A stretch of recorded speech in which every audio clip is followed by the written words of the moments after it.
अब मैं परम पूज्य स्वामी जी से निवेदन करता हूं कि अपने अध्यक्षीय उद्बोधन अपने आशीर्वचन से हम सभी को अनुग्रहित करें। स्वामी पूजनीय स्वामी कार्य सिद्धेश्वर महाराज जी।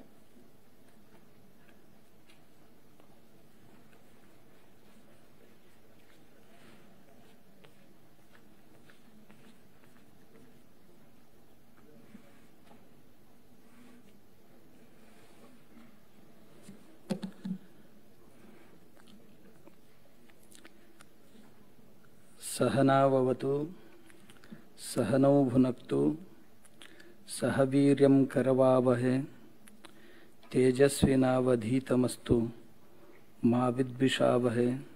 ओम शांति शांति शांति।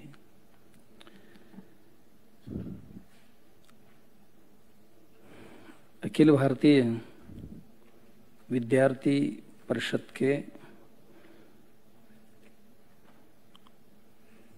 जो एक विभाग है कृषि दृष्टिकोण नामक, इस कृषि दृष्टिकोण नामक विभाग की 5वां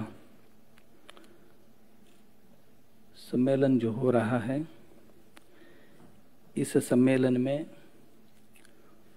उचितासनों पर विराजमान सभी महानुभावों को और आप सभी लोगों को मेरे हार्दिक प्रणाम।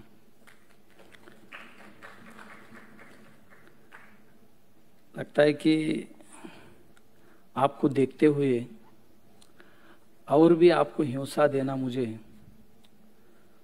उचित नहीं लगता है, क्योंकि आप देख रहे हैं कि ये कब तक चलाएंगे ऐसे। तो मुझे भी लगता है कि कुंभ में काजी का क्या काम हो सकता है, क्योंकि आप सब लोग एक तो वैज्ञानिक हैं और बाकी जैसे हमारे निधि बहन ने कहा कि भावी वैज्ञानिक है सब। तो हम तो ना वैज्ञानिक हैं और ना भावी वैज्ञानिक भी हैं, हम तो एक किसान हैं। तो किसानी करते करते छोटी छोटी कुछ प्रयोग करते रहते हैं। देश तो बहुत बड़ा है, हमने सबसे अच्छा प्रगति की है तो एक ही सेक्टर में की है।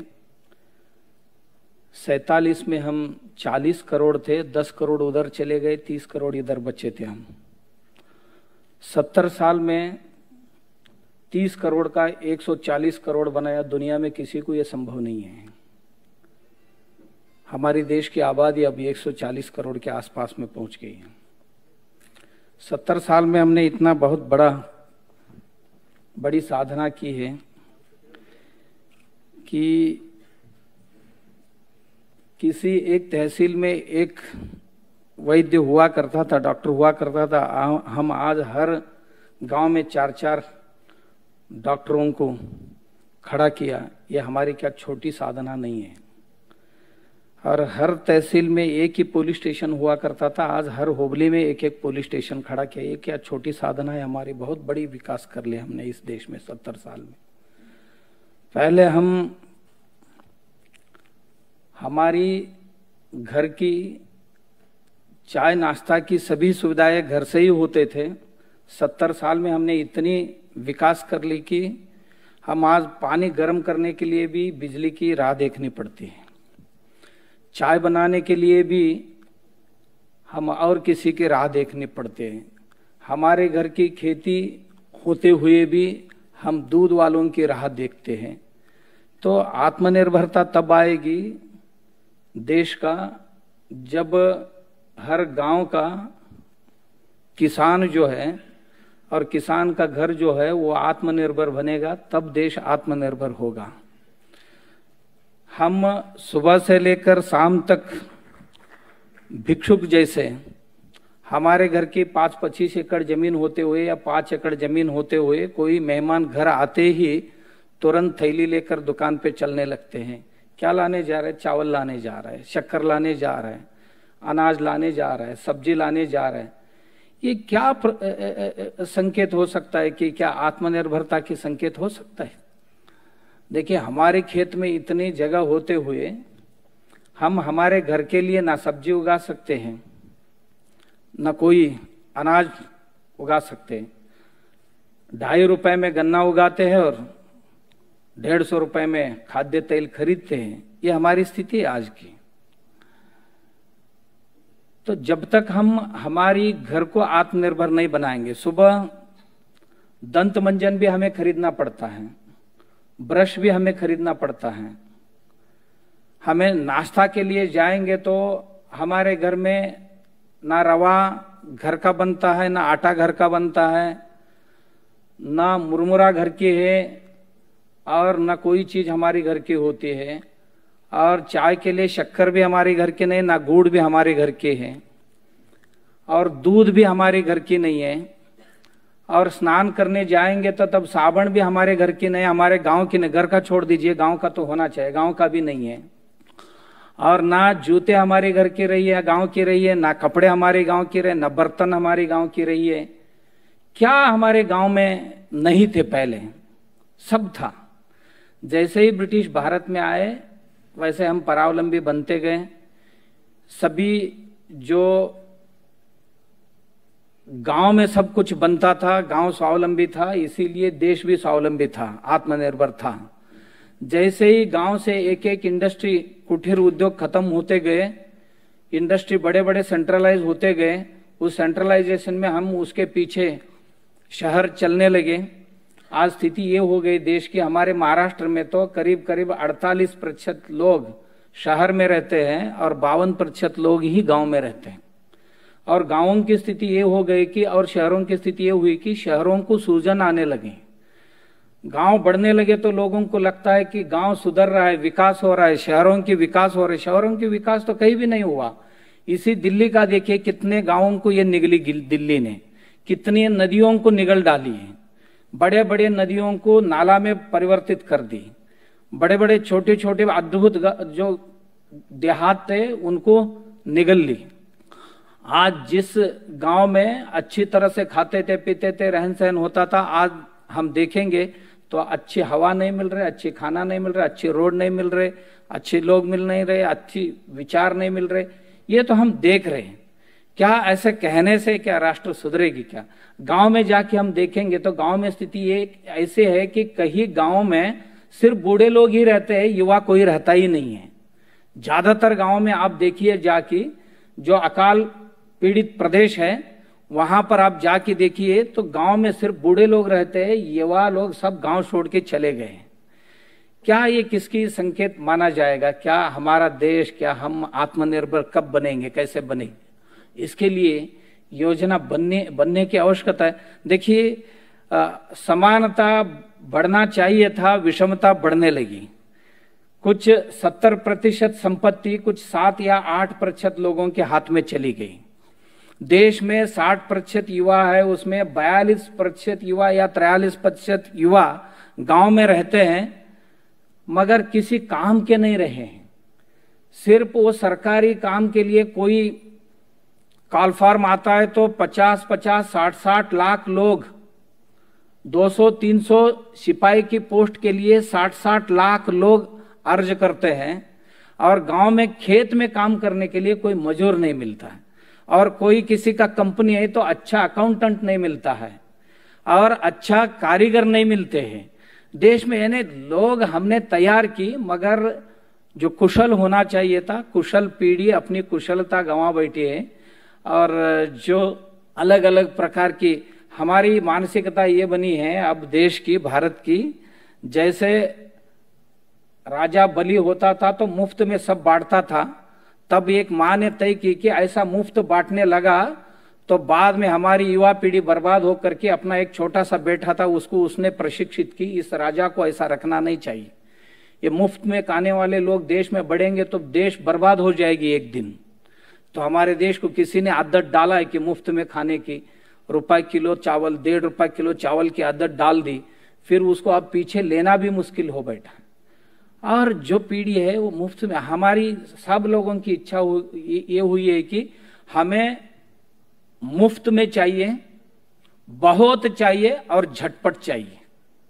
बस किसी भी गांव में हम जाके पूछेंगे तो सबको मुफ्त में चाहिए, बहुत चाहिए, थोड़ा भी नहीं चलेगा, और तुरंत मिलना चाहिए, इसी क्षण मिलना चाहिए। इस मानसिकता को बदलने की आवश्यकता है। जब तक purity, honesty and the hard work, ये तीन चीजें जब तक नहीं आएंगे तब तक देश नहीं बदलेगा, आत्मनिर्भरता नहीं आएगी। आत्मनिर्भरता के लिए मेरे घर के लिए जितने चीजें लगने वाले, मेरे खेत के एक कोने में मेरे घर के लिए जो लगने वाली चीजें है वो मैं उगा सकता हूं क्या, इसका प्रयोग की जरूरत है। बहुत गांव में ये करते, आज भी करते, मगर ज्यादातर गांव में ये छोड़ दिए, एक फसल पे चले गए, एक ही फसल पे चले गए। तो एक फसल गया तो सब कुछ गया। जो मिश्र फसल लेते थे तब एक गया तो दूसरा तो कम से कम मिलता था, ये सब चले गए।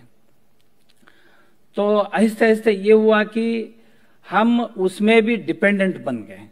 हम उगाने के बाद उसका बिक्री करने में भी हम असमर्थ है, तब भी हम डिपेंडेंट है। उसकी प्रक्रिया करने में भी हम डिपेंडेंट है। क्या हमारे गांव में हम प्रक्रिया नहीं कर सकते? हम ये कोरोना के काल में महिलाओं को जो प्रशिक्षण दिया था कि हर महिला हर महीना 20-20 हजार रुपए कमाती थी घर में ही, सिर्फ वैल्यू एडिशन करके अपने घर के अनाज जो है, सब्जी है, फल है, उस पर एक दो महिलाओं की बातें नहीं कर रहा हूं मैं, कि हजारों महिलाएं।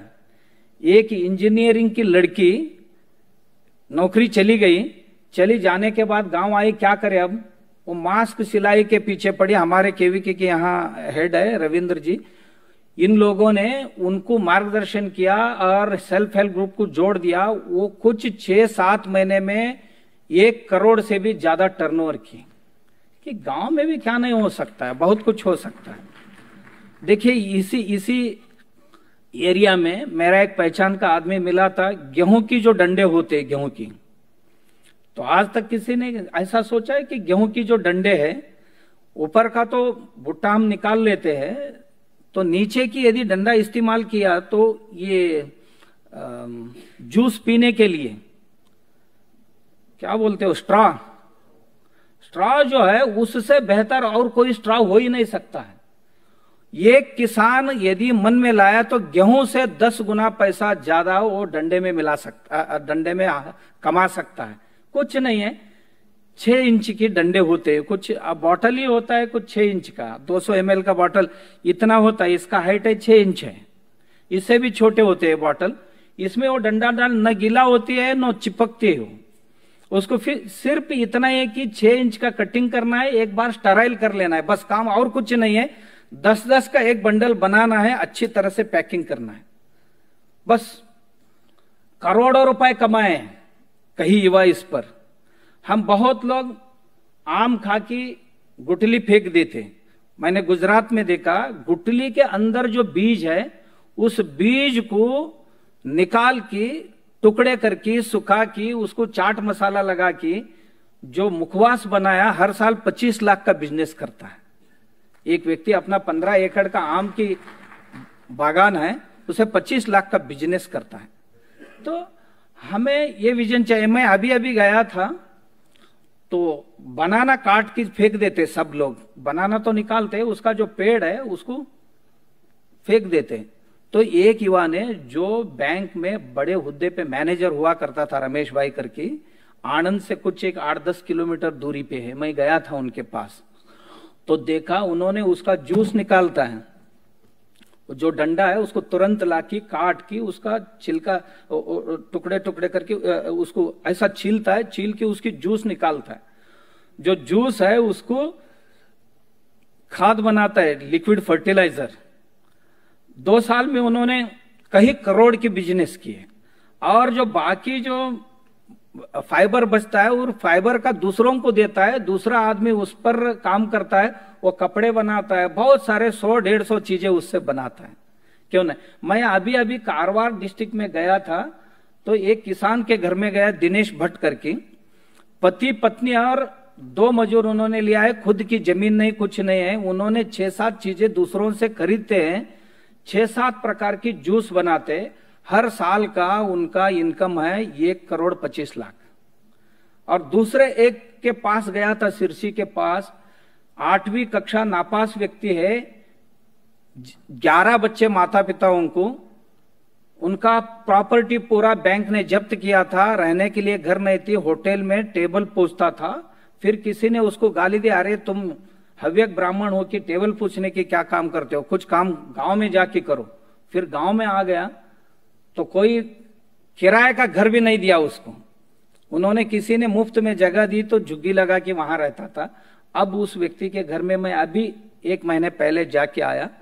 देखिए उस व्यक्ति जो पुलिस इंस्पेक्टर था उसका पैर पकड़ा, मुझे 5,000 रुपए दीजिए, मैं आपको 6 महीने के बाद वापस करूंगा।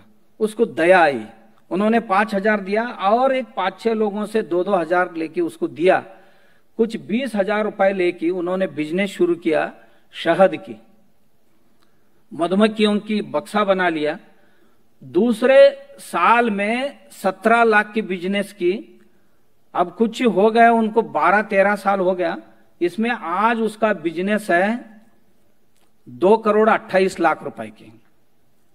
जो 8वीं कक्षा नापास है उसको कलकत्ता यूनिवर्सिटी ने डॉक्टरेट दिए। हमारे किसी भी विज्ञान केंद्र के कोई भी साइंटिस्ट, उन्होंने जितना शोध कार्य किया है मधुमक्खी में उतना हमने किसी ने भी नहीं की। अखिल भारतीय विज्ञान कांग्रेस ने भी उनको प्रशस्ति दी है साइंटिस्ट करके, और 8वीं कक्षा नापास है।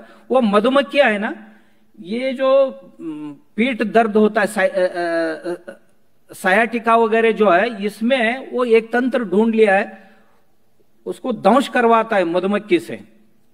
तो मधुमक्खी से उसको दंश कराने के लिए 400 रुपए लेता है एक मधुमक्खी के लिए। और वो मधुमक्खियां मर जाते थे दंश करने के बाद। आदमी को काटते हैं ना, वो कोई जिंदा नहीं रहते हैं, क्योंकि आदमी इतना कड़वट है ना, बाकी सबको हजम करता है मगर इसको कोई हजम नहीं कर सकते। तो उसने उसके लिए भी एक ये ढूंढ निकाला कि वो मर न जाए। उन्होंने पराग जो है फूल की पराग इकट्ठी, जो जब मकरंद आस्वाद करने जाते हैं तो पराग लगते हैं पंखों को, वो पराग इकट्ठा करने के लिए उन्होंने एक टेक्निकल ढूंढा। तो वो 40,000 रुपए में पराग बेचता है। कुछ 14-15 प्रोडक्ट है उसके पास, 8-10 प्रकार की शहद है, कोई कल्पना भी नहीं कर सकते। बहुत, उसके पास 1.5 लाख 2 लाख रुपए किलो की भी चीजें हैं। ऐसा कि देखिए उसका अभी 100 एकड़ जमीन है, जिसको रहने के लिए कोई जगह नहीं दे रहे थे, उसका 100 एकड़ जमीन है, एक 60 एकड़ का और एक 40 एकड़ का। करीब करीब 2,000 उसके खेत में वनस्पतियां लगाया है अभी वो। देखिए आदमी करना चाहता है तो बहुत कुछ कर सकता है, क्या नहीं कर सकता है। हमारे यहाँ, हमारे मठ से 100 किलोमीटर के दूरी पर एक व्यक्ति है, उसका 1 ही एकड़ था, उसमें नींबू लगाया था।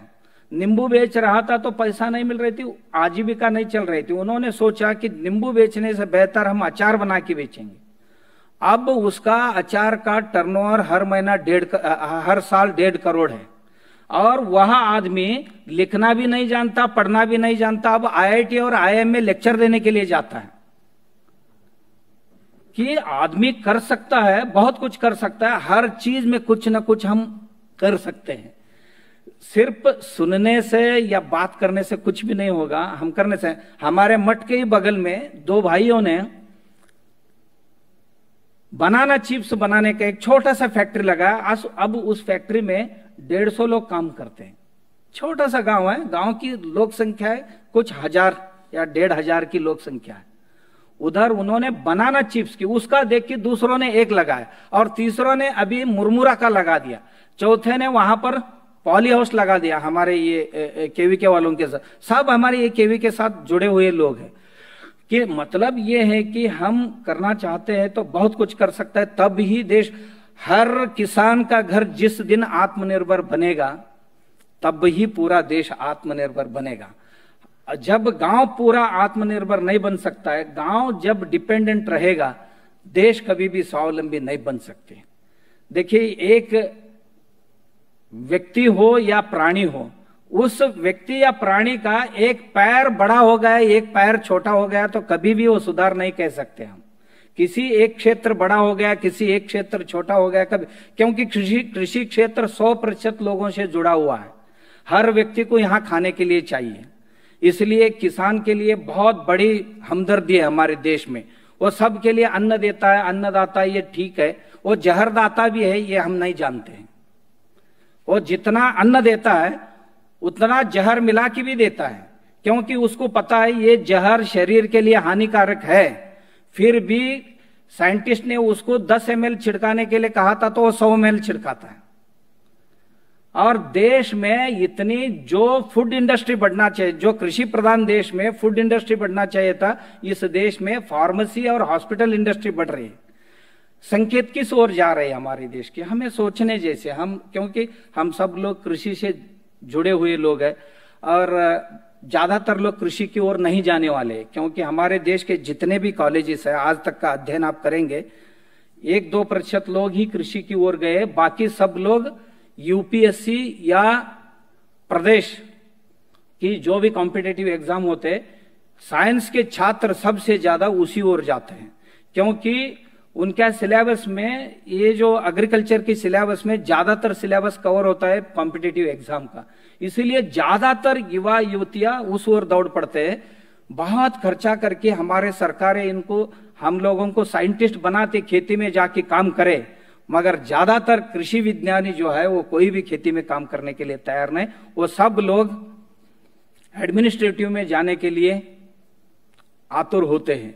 ये थोड़ा ट्रेंड बदलने की आवश्यकता है। हमारे देश में किसान जिसको कहते हैं, वो बिल्कुल किसी भी क्षेत्र में जिसको मौका नहीं मिलता है वही खेती में जाना पड़ता है, उसको वही जा रहा है।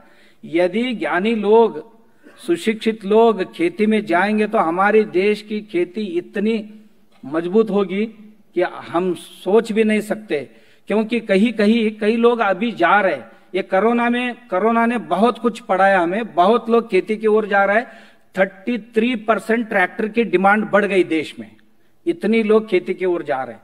हम पुणे और मुंबई के, बेंगलुरु के आसपास के कई गांवों में सर्वे किया तो युवाओं की अब खेती की ओर बढ़ने की, जाने की रुचि बढ़ रही है। इतनी बढ़ रही है कि मैं आपको क्या कहूं, हमारे मठ से ही, हमारे केवीके से ही संबंधित 1,500 आईटीबीटी के युवा 4,500 साहिवाल गाय खरीदी की है, साहिवाल ग्रुप नाम से। उन्होंने पंचगव्य प्रोडक्ट्स भी बनाते हैं और हर युवा जिनका खुद का जमीन नहीं है वो किराए पे जमीन लेकर खेती करता है। उन्होंने फार्मर प्रोड्यूसिंग ऑर्गेनाइजेशन भी किया है, उसके खुद का ब्रांड भी बना लिया है और लोगों को अच्छी जहर मुक्त अन्न दे भी रहे। और कोरोना ने ये भी सिखाया हमें कि जहर मुक्त अन्न जो जो खाते थे उनकी इम्यूनिटी बहुत अच्छी रही, और जो जहर खाते थे, क्योंकि 1 किलोग्राम अन्न हर दिन हम खाते हैं तो उसमें 27 मिलीग्राम जहर के कण हमारे शरीर में जाने अनजाने में जा रहे हैं। ये जा रहे तो हमारे इम्यूनिटी को आहिस्ते आहिस्ते खत्म कर रहे हैं। तो ऐसे ही जाएंगे तो कई सालों के बाद यह देश बलशाली भारत नहीं बनेगा, ये बीमारों की भारत बनेगा। यही जहर ऐसे ही हमारे कृषि में यदि सुधार नहीं आएगी। देखिए, हमारे अग्रवाल सर ने बहुत अच्छी कही कि हम कुछ चीजों में आत्मनिर्भर बन गए, मगर उन दिनों की वो जब सरकार्यवाह संघ के भैया जी, परमादरणीय भैया जी 4 दिन रुके थे हमारे मठ में, कुछ ऐसे ही एग्रीकल्चर के लिए हम देश भर के कई संस्थान इकट्ठे हुए थे। तब भैया जी ने एक बात कहा कि उन दिनों में ये जो ग्रीन रेवोल्यूशन है उसकी जरूरत थी, मगर आज उसकी जरूरत नहीं। आज हम क्वांटिटी बढ़ाने के पीछे नहीं लगना चाहिए, हमें क्वालिटी बढ़ाने के पीछे लगना चाहिए। क्योंकि देखिए, आज हमारी जो उपज है, उपज में न्यूट्रिएंट वैल्यू जब देखने गए, मैं खुद ही टेस्ट करवाया हूं, ऑर्गेनिक और इनऑर्गेनिक में अजगजांतर है कि यदि कॉपर 2% है चावल में इनऑर्गेनिक का, तो ऑर्गेनिक 7.2 है। यानी 3 किलो चावल इनऑर्गेनिक खरीदी करना और 1 किलो चावल ऑर्गेनिक खरीदना, दोनों बराबर होते हैं। जैसे हम जर्सी और देशी गाय का दूध का देखते हैं, वैसे ही ऑर्गेनिक और इनऑर्गेनिक दोनों के जो न्यूट्रिएंट वैल्यू है बहुत असंतुलित है, बहुत अंतर है दोनों में। इसलिए स्वस्थ जीवन जीना है तो आहिस्ते आहिस्ते, जैसे ही हमारे साइंटिस्ट लोग कह रहे थे कि हमें आहिस्ते आहिस्ते जाना चाहिए। आहिस्ते आहिस्ते का मतलब ये नहीं कि स्कूल में इंस्पेक्शन के लिए साहब आए थे तो लड़कों को पूछा 5 into 5 कितना होता है, उसने कहा कि 50 होता है। 5 into 5 50 होता है बोला। तो क्लास टीचर थे वो, शाबाश शाबाश बोले उस लड़के को, मगर साहब को बहुत गुस्सा आया।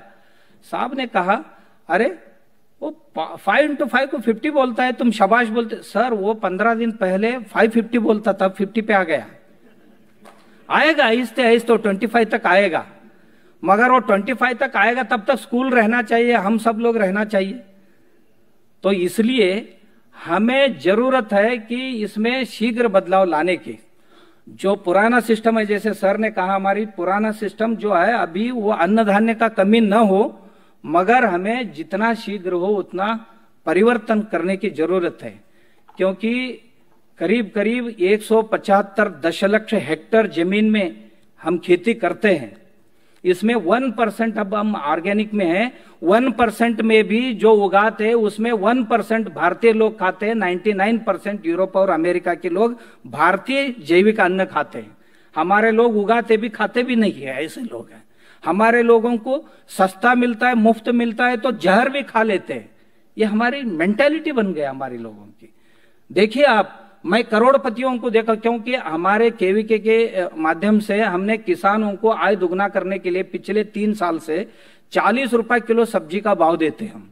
पूरा साल भर में कोई भी सब्जी हो इसको 40 रुपए किलो में हम खरीदते और 60 रुपए किलो में हम बेचते, वो भी डोर डिलीवरी। ये करते हुए कभी कभी हमें अनुभव आता है कि करोड़पतियों के घर में जब सब्जी देते हैं ना, वो 2 रुपए भाव कम आता है ना, उस दिन हमारी सब्जी नहीं खरीदते, वो इनऑर्गेनिक लेते उस दिन। क्यों? वो 2 रुपए सस्ते में जहर खाने के लिए भी तैयार है, मगर अमृत नहीं खाएंगे। इस मेंटालिटी को भी हमें आहिस्ते आहिस्ते बदलने की आवश्यकता है, बदलने की आवश्यकता है। इसलिए इसमें आमूलाग्र शिक्षा की भी जरूरत है। मैं अभी हमारे निधि बेन से भी पूछा, फिर हमारे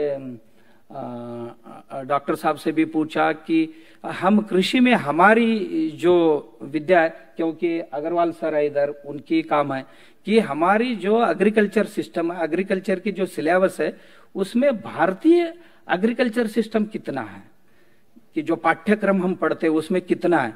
क्योंकि पारंपरिक तरीका से किसान करता जा रहा है वो बात ठीक है, मगर पाठ्यक्रम में हम कितने पढ़ाते हैं। इसके लिए क्या अग्रवाल सर हम एक सब्जेक्ट भारतीय कृषि करके पाठ्यक्रम बना के लगा सकते हैं क्या? डिप्लोमा के लिए हो या हमारे डिग्री के लिए हो, या उसमें किसी को पीएचडी करना है तो अब करते हैं वो ऑर्गेनिक करके। पीएचडी जो करता है वो भी खेती नहीं करता है, वो पीएचडी कर लेता है मगर खेती नहीं करता।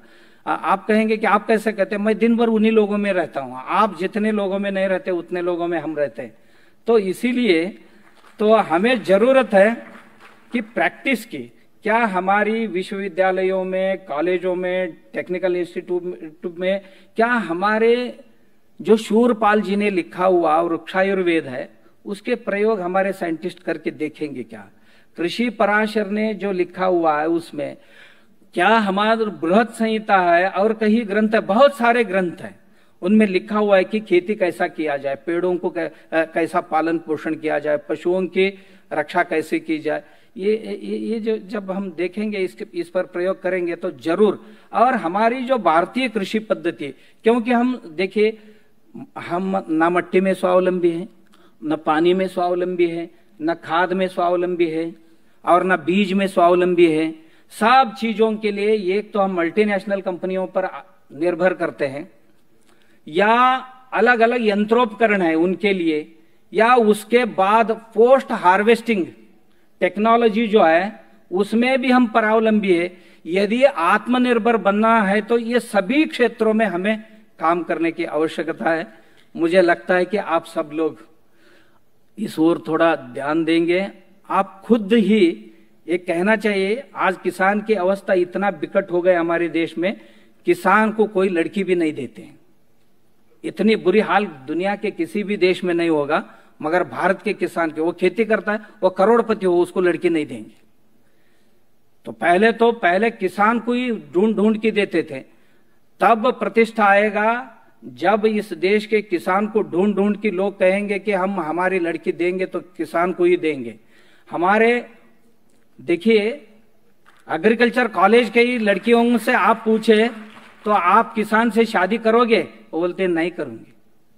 क्यों? उनको पता है कि ये प्रतिष्ठित व्यवसाय नहीं। ऐसा क्यों हुआ? किसान के माता पिता उस लड़के को पहले ही कहते हैं हम तो बर्बाद हो चुके हैं, आप मत आओ इस खेती में। ये बचपन से ही हमें पढ़ाना शुरू हो जाता है। ये बदलने की आवश्यकता है। बेटा हम कर रहे हैं, आप ही करिए। इससे और अधिक स्वाभिमान की कोई चीज नहीं होते। आप मालिक बनना चाहिए, बल्कि मजदूर नहीं बनना चाहिए। ये शिक्षा बच्चों को माता पिताओं को देने की आवश्यकता, माता पिताओं ने देने की आवश्यकता है। तब ही हमारा देश कृषि में आत्मनिर्भर। हम कृषि की दिन भर मेरे निधि बहन कह रहे थे कि जो हीन भावनाएं हमने धारण करके बैठे हैं उसको हम निकाल देना चाहिए। हीन भावनाओं को छोड़ देना चाहिए। छोड़ दे कि जैसे कि आत्मनिरीक्षण की बातें आई, आत्म परीक्षण की बातें। सर हमारे कह रहे थे कि हम खुद की पहले दूसरों के दोष ढूंढते, फिर दूसरों की अच्छाइयां ढूंढते ढूंढते हमें जब दोष दिखने लगते तब हम सुधार की प्रक्रिया में लगते। ये जो बातें के बहुत अच्छी बातें के, इसलिए तो मुझे लगता है कि हम लोग, मेरी बातें थोड़ी सी कड़वट लगते होंगे किसी को, उसके लिए मैं खेद नहीं व्यक्त करूंगा, मगर जरूर आप दो गालियां घर जाते जाते दीजिए। मगर जो बातें हैं वो सोचने जैसे है। घर जाते जाते आप जरूर सोचेंगे। और हमें इसके साथ साथ सिर्फ अच्छे किसान बनने से नहीं बनेगा। हम अच्छे युवा और अच्छी समाज तब निर्माण करेंगे कि हमारी वर्तन की वजह से कभी भी हमारे पिता की सर कभी भी नहीं झुकना चाहिए। हमारी वजह से हमारे माँ के आंखों में आंसू नहीं आना चाहिए। हम कभी भी दूसरों के सामने हाथ फैलाने की स्थिति में नहीं होना चाहिए। और हमारे जितने बिचाना है उसको देख कर ही हमारी योजनाओं को बना के फिर बाकी चीजें कैसा खड़ा करना चाहिए इसके बारे में योजना बनाना चाहिए। हम अच्छे योजक बनेंगे तो देश को बदलने में समय नहीं लगता है, बहुत साल नहीं लगते। देश को बदलना है तो युवा, तो कोई महात्मा कहते थे कि 100 युवा मुझे मिल जाए तो देश को परिवर्तित कर डालेंगे। तो उन दिनों में भी 100 युवा नहीं मिले। तो आज भी हम यहाँ सैकड़ों युवा बैठे हैं। यदि हम हमारी क्षेत्र के लिए कार्य करने की प्रतिज्ञा करेंगे, प्रण लेंगे, तो जरूर इस देश की कृषि क्षेत्र जरूर बदलेगी। क्योंकि आप जो है, आप केवल व्यक्ति नहीं है, आप संगठन के शीर्ष प्रतिनिधि के रूप में यहाँ पधारे हैं। तो आपके पीछे एक बहुत बड़ा फौज है। हम जरूर चिंतन करेंगे, हर जगह जहां बैठते उठते खेती के अच्छाई के बारे में चिंतन करेंगे, खेती को कैसे उन्नत करना इसके बारे में चिंतन करेंगे। और इस संगठन को, हमारी संख्या है ना, देखिए एक समाज में नालायकों की बड़ी बड़ी संगठना होती है। अब देखिए बहुत बड़ी बड़ी संगठना होती है उनकी, और उपद्रव मूल्य जिसमें ज्यादा है उनका संगठन बहुत मजबूत होते। तो हम राष्ट्र के लिए काम करने वाले अच्छे लोग हैं, और संघ जैसे एक मातृ हमें मिले ऐसे संगठन के हम लोग हैं।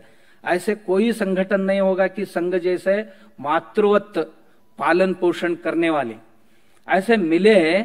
तो इस संदर्भ में हमें गर्व महसूस होना चाहिए। और हमारी संगठन दुष्टों की संगठन से भी मजबूत होना चाहिए, क्योंकि किसी भी देश, चाणक्य कहते हैं, किसी भी देश दुष्टों से कभी भी बर्बाद नहीं होते, मगर सज्जनों के मौन से ही देश बर्बाद होते हैं। इसलिए हम कोई मौनी बाबा नहीं बनना चाहिए। हम जहां बैठते उठते हैं ना, हमारे उद्योग के बारे में, हमारे क्षेत्र के बारे में हर व्यक्ति, देखिए वो कुछ अपना एडवर्टाइजमेंट करता रहता है हर आदमी। हम भी हमारी खेती की जहां बैठते उठते वहां एडवर्टाइजमेंट करते रहे। हम अच्छी खाद की, अच्छी पानी की, अच्छी चीजों की, अच्छी व्यापार की हम बातें करते रहेंगे तो जरूर हम आत्मनिर्भर बनाएंगे। आप आत्मनिर्भर भारत बनाने में बहुत बड़ी भूमिका निभाएंगे। जैसे कि संगठन मंत्री ने आपसे मार्गदर्शन भी किया और बहुत अच्छी तंत्र भी बताया कि इस संगठन को हम कैसे फैला सकते हैं और भी विस्तारित कैसे कर सकते। जरूर आप लोग करेंगे।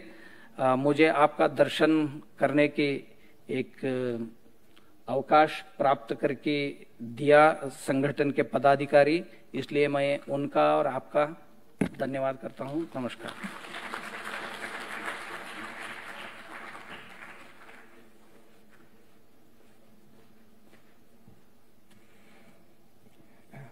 परम पूज्य स्वामी जी, आप स्वयं आत्मनिर्भरता के प्रतीक हैं। मैं कोई ऐसी बात नहीं करना चाहता हूं जिसमें लगे कि मैं झूठ बोल रहा हूं। मैं स्वयं कनेरी मठ जाके गया हूं। मनसा वाचा कर्मणा, जो स्वामी जी कहते हैं वो वहां साक्षात प्रतिरूप में उपलब्ध है। हम सभी युवाओं को एक बार देखने जरूर जाना चाहिए कि जितने भी स्वामी जी ने प्रकल्प बताए हैं वो सच में आत्मनिर्भरता के प्रतीक हैं। आपके 3 नियमों प्योरिटी, ऑनेस्टी और हार्ड वर्क के इस जो कॉन्सेप्ट आपने हम सबको दिया है, हम सब कोशिश करेंगे कि उसको अपनाएंगे। और जैसा कि स्वामी विवेकानंद जी ने भी कहा है कि उठो जागो और तब तक ना रुको जब तक कि आप सफल नहीं हो। आज आपके वक्तव्य से भी हमें ऐसा लगा कि सच में वो समय आ गया है कि हमें फिर से एक बार सोचना चाहिए। आपका बहुत बहुत धन्यवाद।